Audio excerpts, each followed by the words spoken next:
beautiful people. Thank you all so very much for joining me once again on this lovely Sunday. I hope that this day finds all of you at peace and doing quite well. Those of you who are new subscribers, welcome to our community. I hope that you find this to be a loving and educational space. We try to keep it as safe as possible. So again, if any of you ever see comments that are just unfounded and just ridiculously hateful, please let me know and I will be glad to delete those comments. I'm just not having it here. We can do that somewhere else. I would like to challenge you, before I begin, to read Proverbs 17 in its entirety. But today, I'm going to only use Proverbs 17:1. However, I think that this entire chapter is fantastic and telling of a lot of things that we deal with during narcissistic abuse and how to overcome. I want to kind of come from Proverbs 17:1, and hopefully this message is helpful for you and empowering. The verse reads, "Better is a dry morsel with quietness than a house full of feasting with strife." When you reach a place of peace and quiet, you do not want to return to the strife that you have endured, oftentimes for years, with, it could be a family member, someone you've divorced, or a co-worker, friend, whatever. You just do not want to deal with it anymore. You don't have the energy and you realize how draining that relationship was. Many of you, while with the narcissist, in whatever capacity, you had nice things, but those nice things came at a very high price. And that price was your peace. You may have had the nice car, the big house, on the outside, everything looked fantastic. But on the inside, it was utter and pure hell.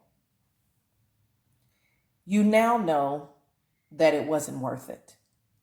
And your preferences today are quaint, low maintenance, and most importantly, peaceful. Today, I would like to share a different message. A message that focuses on building your spiritual muscles, because my prayer is to see this community move into a higher vibrating realm. And the only way to do this is to consistently work those spiritual muscles. You know that working out is oftentimes strenuous, and sometimes we want to quit. We don't want to get up and be consistent when that alarm clock goes off, and we don't want to, push too hard. We just want to stop when we just feel, like we're getting to the point where we want to stop. But that's not the point to give up. We all know that the results come when you push yourself a little harder. And this is the same thing with your life spiritually. This is how you work out your spiritual muscles. You don't give up when it gets too hard. No, you keep pushing harder, because on the other side are the results that you are looking for. So we've talked about the narc more than we care to do. And now we're going to talk about us. How do we succeed? How do we overcome? How do we maintain healing? I've been asked these questions more often than not, and it is my goal to address those very questions as thoroughly as possible. I believe that I've made several videos that answer these questions, whether it be suiting up or identifying the evil that you're actually faced with and not returning to it. So I challenge you all to soar above the fray with me, because it's in this elevation that sociopaths are truly repelled. So what does it mean to rise above the fray? Well, it means that you start with creating cast iron strong boundaries while avoiding the drama. And ultimately, that means staying no contact.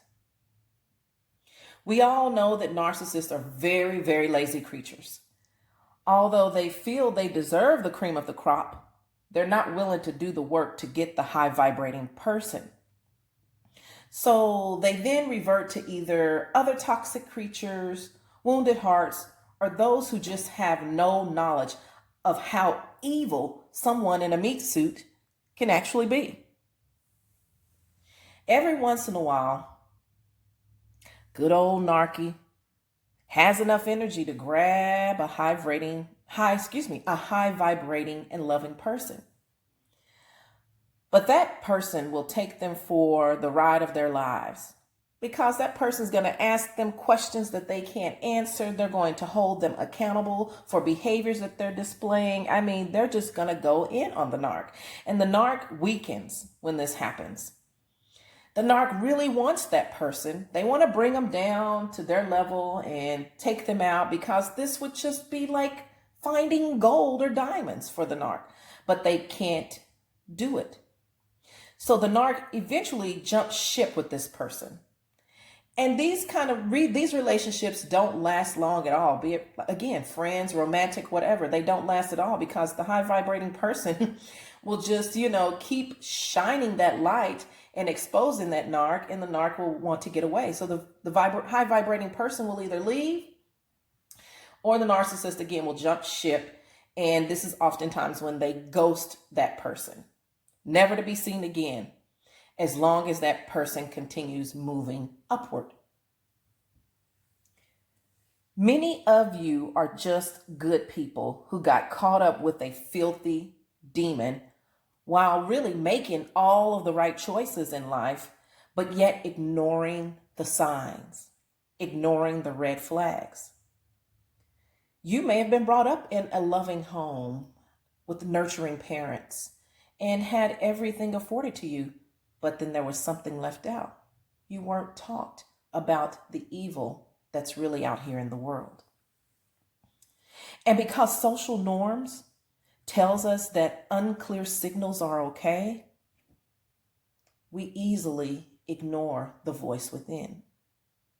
Social norm says that confusion is just fine because you got to get to know yourself and what you like. So why don't you just give everyone a fighting chance?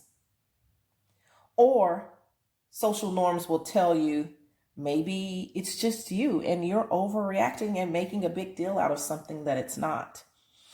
And although you're feeling like something is wrong, you go with the thought that's most normal because you don't want to appear abnormal. And then there's religion.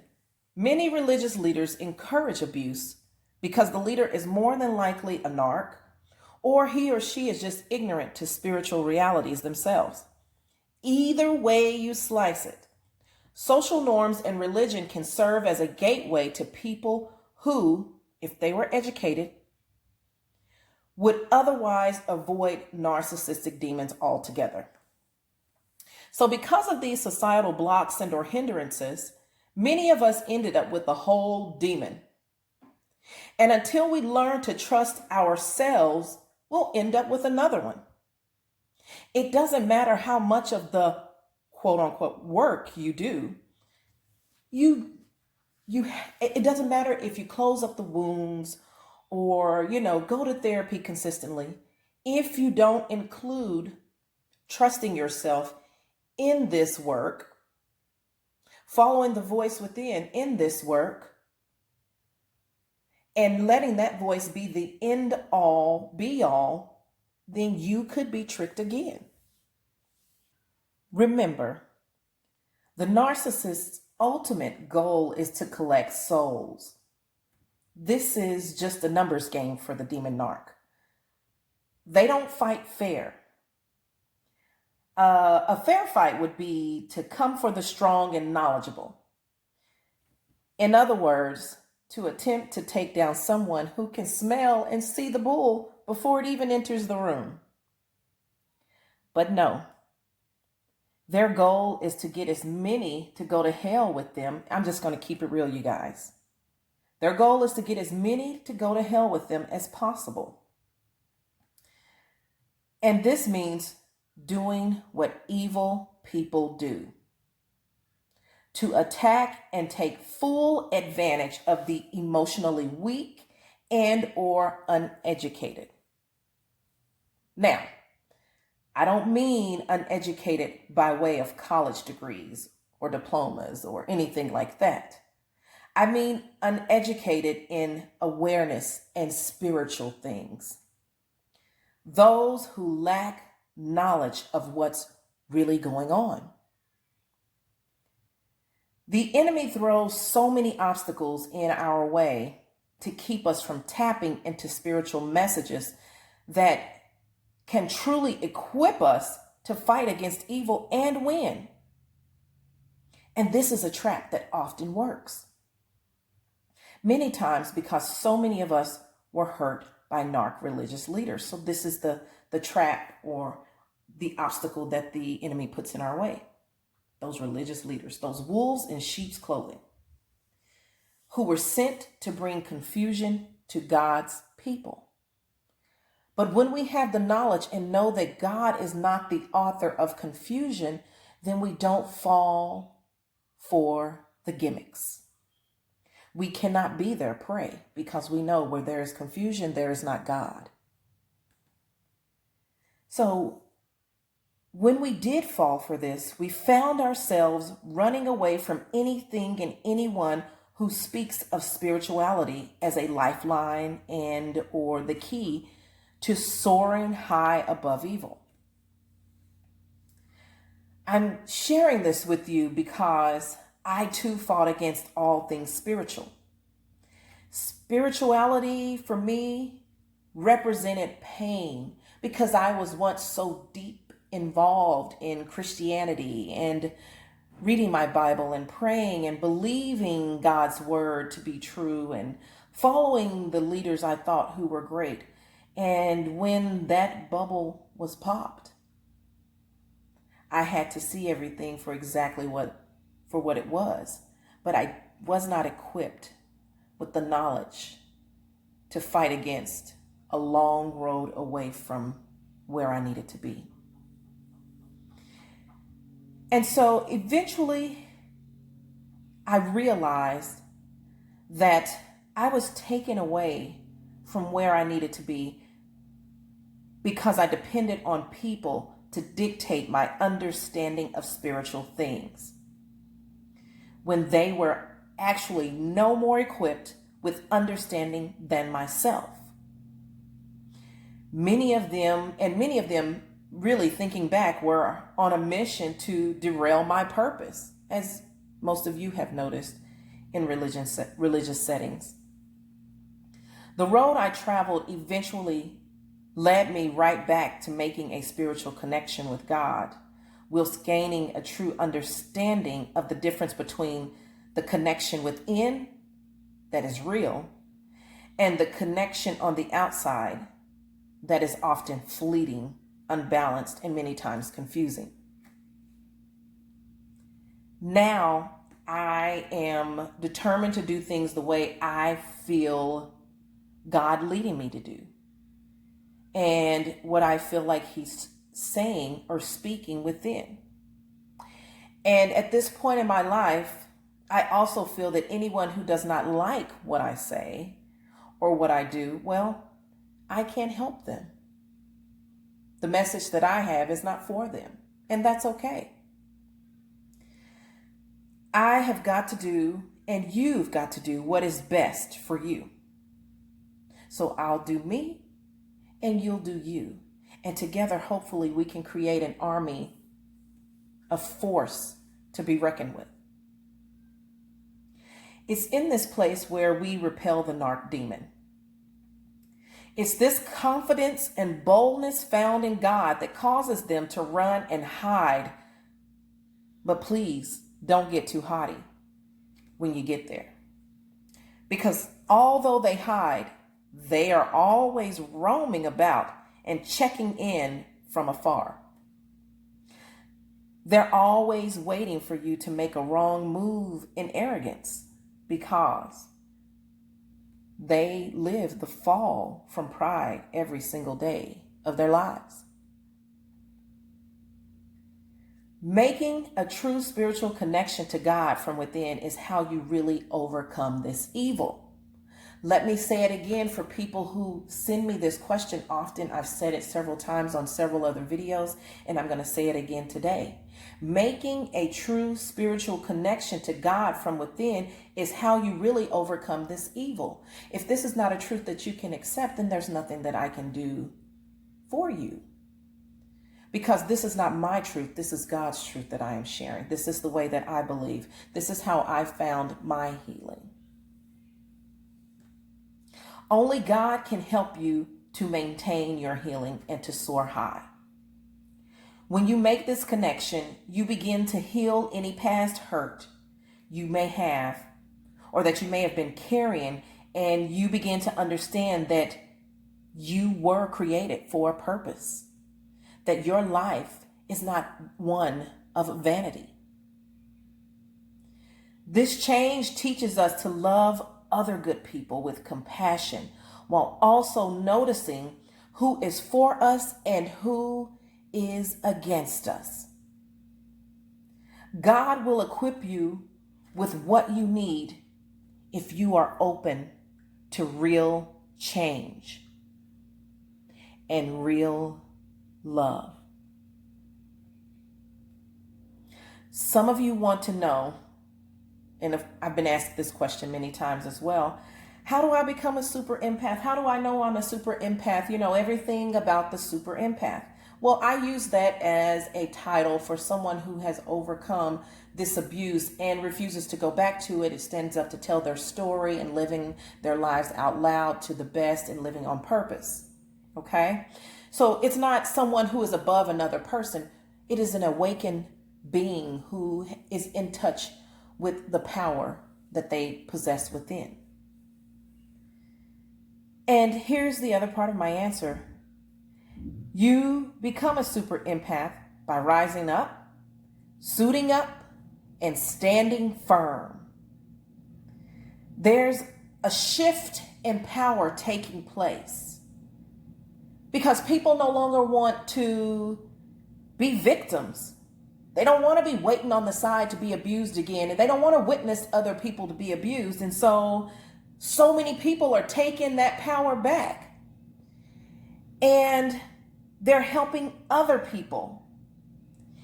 And instead of fighting and reacting to the evil, we're equipping ourselves with energy that can only come from above, and with knowledge that is found in reading God's word, coupled with the prayer for understanding. There's a shift of power taking place. Will you join us in fighting against the evil, or will you continue to remain asleep in the lack of knowledge that will surely take you out? The Bible tells us in Hosea 4, chapter 4, verse 6, that the people of Israel perished for their lack of knowledge, mainly because they just refused to accept what God was teaching them. They did not want to know the truth. Well, I want to ask you again, do you want to vibrate higher, or do you want to remain a victim? If you want to go higher, you must equip yourself with spiritual knowledge. The more knowledgeable you become about this insidious evil, the sharper your sword becomes for you to fight against it, and the higher you'll vibrate. This, you guys, is how you overcome, maintain, and in the end, win. So I commission you all to vibrate high, love those who love you, equip yourselves with knowledge, and this will move you north of the fray. God bless you, beautiful people. I tried to keep it a little short this time, I hope this message was uplifting and I can't speak today, vigorously empowering. You are not a victim. You are not your past, but you are every bit of what you decide to do today and the days to come. Take care of yourselves and don't forget to love the people who love you and love them well. Goodbye.